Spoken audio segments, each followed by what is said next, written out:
আসসালামু আলাইকুম। আমি একটা ব্যাপারে আসলে অনেক বেশি মাত্রায় কনফিউজড এবং সেই ব্যাপারটা হচ্ছে সাকিব আল হাসানের বোলিং ফিঙ্গারে অপারেশন হয়েছে, যে কারণে সাকিব আল হাসান বোলিংটা ঠিকঠাক মতো করতে পারছেন না বা কমফোর্টেবল ফিল করছেন না, স্পিনটা করতে পারছেন না।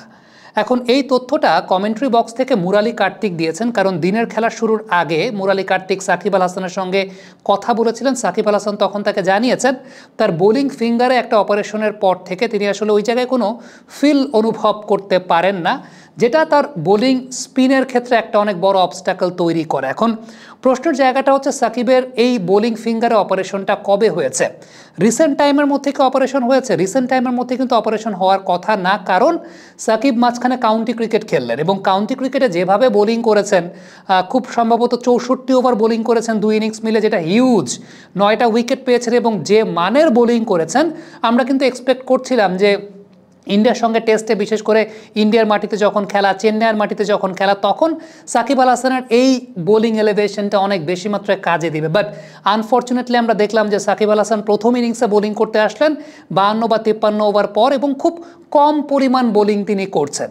এই ব্যাপারটা নিয়ে কমেন্ট্রি বক্সে কথা হচ্ছিল। মুরালি কার্তিক তখন এই বিষয়টা জানালেন যে সাকিব আল হাসানের এই বোলিং ফিঙ্গারে অপারেশনের পর এরপর থেকে তিনি ওই জায়গাটা আসলে ঠিকঠাক মতো মেনটেন করতে পারছেন না।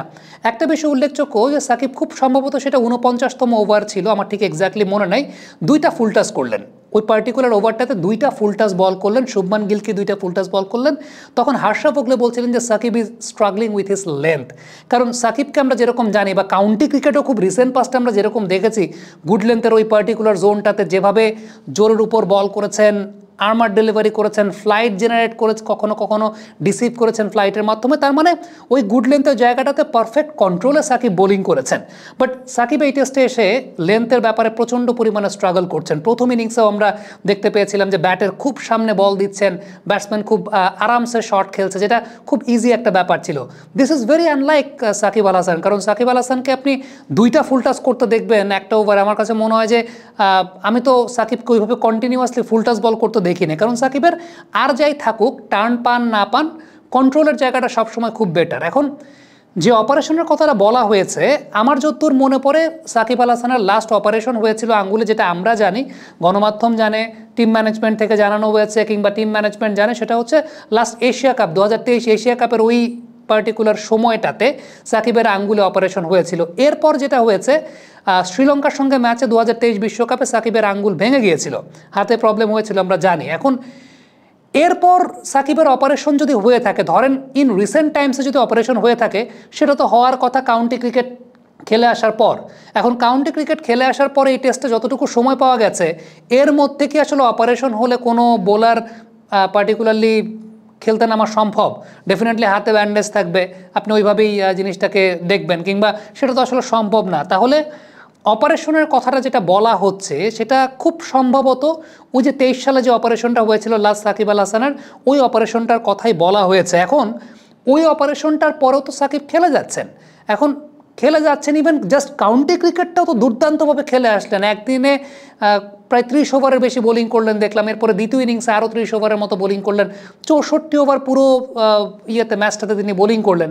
তাহলে এই টেস্টে এসে সাকিব 53 নম্বর ওভারে বোলিং করতে আসলেন, তাহলে এই প্রবলেমটা, অপারেশনের কথাটা যেটা মুরালি কার্তিককে তিনি বলেছেন, সেটা কি কাউন্টি ক্রিকেট খেলার সময় প্রবলেমটা ছিল না?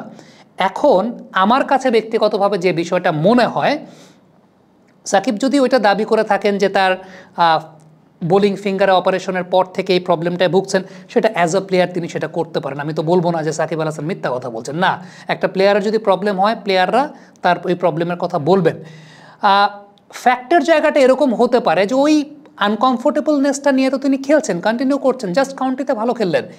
আমার কাছে মনে হয় যে ওই ম্যাচটাতে যে 64 ওভার বোলিং করেছেন, it's a huge number of ওভার্স। 64 over কিন্তু যেন তেন কথা না, এবং 64 ওভার কোয়ালিটি বোলিং করা ডেফিনেটলি আপনাকে এক্সট্রা এফোর্ট দিতে হয়েছে, আপনাকে একদম 110% এফোর্ট দিতে হয়েছে।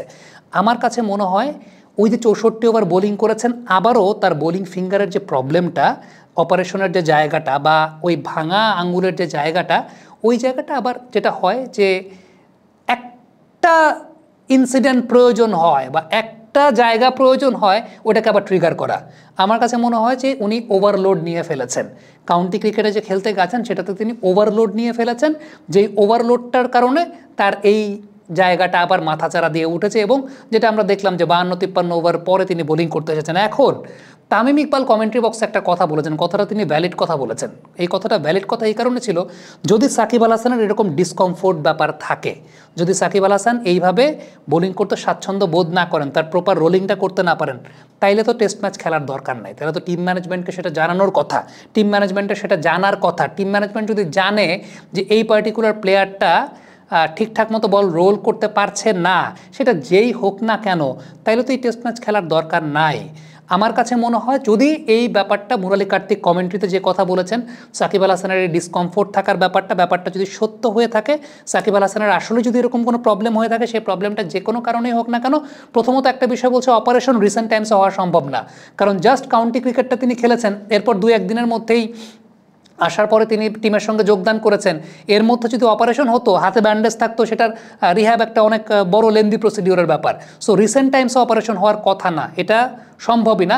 আমার মনে হয় সেই 23 সালের অপারেশনটার কথাই সাকিব বলেছেন এবং এরপর থেকে একটা ডিসকমফোর্ট থাকতেই পারে, এটা প্লেয়ারের মধ্যে থাকে। কিন্তু যদি সেই ডিসকমফোর্টটা বেশি হয়ে যায়, এই 64 ওভার বোলিং করার ফলে যদি কাউন্টি ক্রিকেট থেকে ওই ইঞ্জুরিটাকে আবার তিনি ক্যারি করে নিয়ে আসেন, তাইলে আমার কাছে মনে হয় সেটা যেই হোক না কেন, সেটা সাকিব আল হাসান হোক কিংবা মুশফিকুর রহিম হোক কিংবা যেই হোক না কেন, তাহলে টিম ম্যানেজমেন্টের অবশ্যই বোল্ড সিদ্ধান্ত নিতে হবে। এবং সেই জায়গাটা আমার কাছে মনে হয় ক্যাপ্টেন, কোচ, টিম ম্যানেজমেন্ট, যদি ব্যাপারটা এরকম হয়ে থাকে যে সাকিব আল হাসান ডিসকমফোর্ট রয়েছেন, হ্যাঁ ডিসকমফোর্ট রয়েছেন, সেটা তো আমার কাছে দেখে মনেই হচ্ছে। সো এই ক্ষেত্রে আমার মনে হয় যে সেকেন্ড টেস্টের আগে এই ব্যাপারটা নিয়ে পুরো টিম ম্যানেজমেন্টের বসা উচিত। কারণ আপনি 4 জন ফ্রন্টলাইন বোলার নিয়ে খেলছেন এবং এই ধরনের কন্ডিশনে আপনার স্পিনার খুবই উপযোগী, এমন স্পিনার খুব উপযোগী যে স্পিনার প্রপার রোলিংটা করতে পারবেন।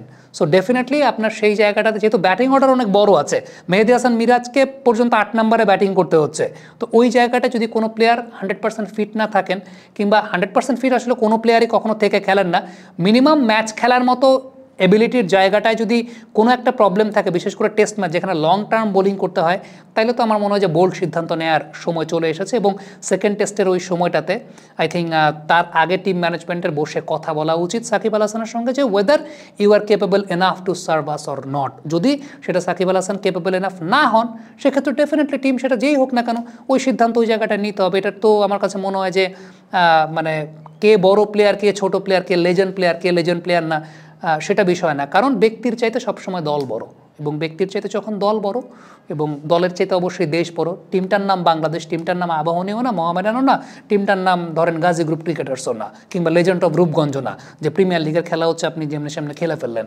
এটা তো বাংলাদেশের টেস্ট এবং আপনি আইসিসি ওয়ার্ল্ড টেস্ট চ্যাম্পিয়নশিপের একটা সাইকেল খেলছেন। তো এই জায়গাটা তো খুব গুরুত্বপূর্ণ, তাই না? বোল্ড ডিসিশনটা তো নিতে হবে। তো আমার ব্যক্তিগত মতামতের জায়গা, যদি এই প্রবলেমটা থাকে, তাহলে অবশ্যই এখানে টিম ম্যানেজমেন্টের বোল্ড সিদ্ধান্ত নিতে হবে। Thank you very much. Comment বক্সে আপনাদের মন্তব্য জানতে চাই।